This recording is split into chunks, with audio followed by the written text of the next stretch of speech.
नमस्कार, इन खबर में आपका स्वागत है। मैं विद्याशंकर तिवारी हूँ। कश्मीर से रिलेटेड धारा 370 खत्म होने के बाद क्या सब कुछ वहाँ पे ठीक नहीं है? क्या तूफान से पहले की शांति है या सब कुछ कंट्रोल में है?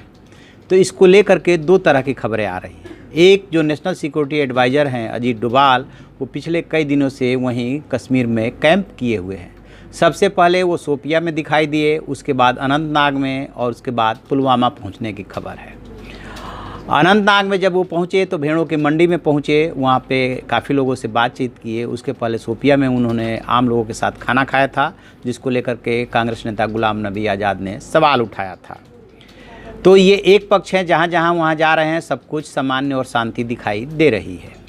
लेकिन दूसरा पक्ष ये है, दूसरी तस्वीर ये उभर करके आ रही है कि घाटी में कई जगहों से पथराव की खबरें आ रही हैं और फायरिंग की भी खबरें आ रही हैं। उसमें कितनी सच्चाई है और मीडिया में क्यों नहीं आ रही है, ये नहीं पता। लेकिन इस बीच में बड़ा डेवलपमेंट ये हुआ है कि कई याचिकाएं जो है सुप्रीम कोर्ट में डाली गई हैं।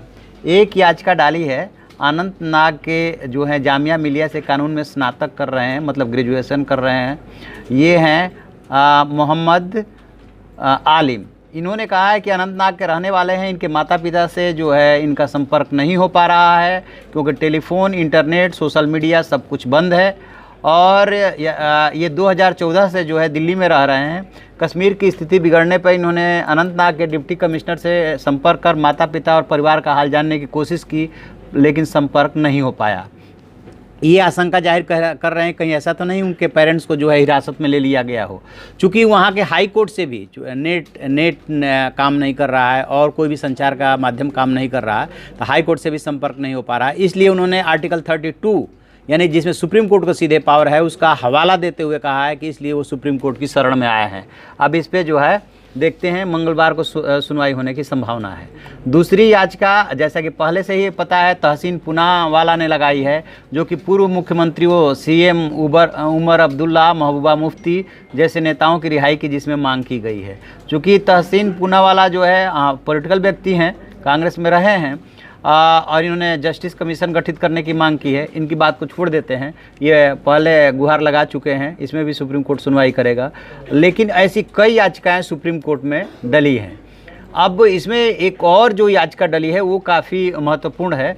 ये जम्मू कश्मीर के एक अंग्रेजी अखबार के संपादक ने सुप्रीम कोर्ट में याचिका डाली है और इन्होंने कहा है कि कश्मीर की नई प्रशासनिक व्यवस्था बहाल होने से पहले ही सुप्रीम कोर्ट में ये कह रहे हैं कि सीनियर एडवोकेट वृंदा ग्रोवर और सौतिक बनर्जी ने अपनी मुवक्किल अनुराधा वसीन की तरफ से ये कहा है कि इंटरनेट, फ़ोन और समाचार भेजने और पाने के तमाम साधन ठप हैं। धारा 144 लगने के बाद से फ़ोटो जर्नलिस्ट और रिपोर्टर भी नहीं निकल पा रहे हैं, यानी प्रेस की आज़ादी भी नज़रबंद हो गई है। ऐसे में जनता का भी जानकारी पाने का बुनियादी हक मारा जा रहा है, पत्रकार भी अपना काम नहीं कर पा रहे हैं। फिर ही ये अनुराधा वसीन कह रही हैं, ये अनुराधा वसीन जो है कश्मीर टाइम्स की कार्यकारी संपादक हैं, कि उनका ये अखबार जम्मू और कश्मीर दोनों जगह से प्रकाशित होता है, लेकिन 4 अगस्त के बाद राज्य की प्रशासनिक स्थिति में बदलाव आने के बाद से इसका प्रकाशन और वितरण सही तरीके से नहीं हो पा रहा है, क्योंकि सूचना पाने के तमाम जरिए जो हैं वो ठप है। तो इस तरह से इन्होंने जो अब लास्ट में सवाल उठाया, जिसको कि याचिका में प्रेयर बोला जाता है, कि अनुच्छेद 14 और 19 आर्टिकल 14 जो है राइट टू इक्वलिटी है और जो आर्टिकल 19 है वो right to speech and expression है। तो इन दोनों का हवाला देते हुए उन्होंने कहा है कि उनके इस अधिकार का हनन हो रहा है, यानी संवैधानिक अधिकार का हवाला दिया गया है। इसी तरह से जो लॉ का स्टूडेंट है उसने अपने माता पिता को लेकर के जो सवाल उठाया है उसने भी अपने संवैधानिक अधिकारों का हवाला दिया है। और बताते हैं कि इसके अलावा भी और भी कई याचिकाएं सुप्रीम कोर्ट में डली हैं। चूँकि संडे और मंडे छुट्टी है, इसलिए उम्मीद ये की जा रही है कि ट्यूसडे को इन सारे मसलों पर सुनवाई होगी। ये दूसरा पक्ष है। अब सवाल ये उठता है कि आखिरकार जम्मू कश्मीर में क्या होगा। हाँ, इससे पहले कि जम्मू कश्मीर की स्थिति पर बात करें, तीसरा पक्ष भी ये है कि पाकिस्तान पूरी दुनिया में घूम रहा है। संयुक्त राष्ट्र संघ में वो अपनी गुहार लगा चुका है और पूरी दुनिया में घूम रहा, ये बात अलग है कि घूम रहा या टेलीफोनिक कांटेक्ट कर रहा, इससे मेरा मतलब है कांटेक्ट कर रहा, उससे कहीं से भाव नहीं मिल रहा है। इसको लेकर के वो परेशान है। यहाँ तक कि अफ़गानिस्तान के तालिबान ने भी उसका समर्थन नहीं किया। उसने कहा कि अफ़गानिस्तान के और कश्मीर के इशू से कोई आपस में संबंध नहीं है। रूस ने तो बल्कि समर्थन कर दिया भारत का कि जो भी किया है भारत ने संविधान के दायरे में किया है। अमेरिका ने टका सा जवाब दिया। संयुक्त राष्ट्र संघ ने दोनों पक्षों से संयम बरतने को कहा। जिस चाइना से उसे उम्मीद थी, उस चाइना ने भी संतुलित रुख अपनाया और कहा कि जो शिमला समझौता हुआ है उसके दायरे में दोनों पक्ष रह करके बातचीत करें और समस्या को सुलझाएं। तो दुनिया में उसे कहीं सपोर्ट नहीं मिल रहा है और जो सुरक्षा व्यवस्था वहाँ चाक चौबंद की गई है उसकी वजह से जो है वो अपने लोगों को भी वहाँ नहीं भेज पा रहा है उत्पात मचाने के लिए। खबर ये आ रही है कि 100 से 150 आतंकी जो है सीमा पार घुसने का इंतजार कर रहे हैं और उसके लिए गोलीबारी हो, अचानक कोई ऑपरेशन शुरू हो जाए तो बड़ी बात नहीं, ताकि उनको कश्मीर में दाखिल किया जाए और उत्पात मचाया जाए, हिंसा की जाए। तो ये प्रयास है पाकिस्तान का।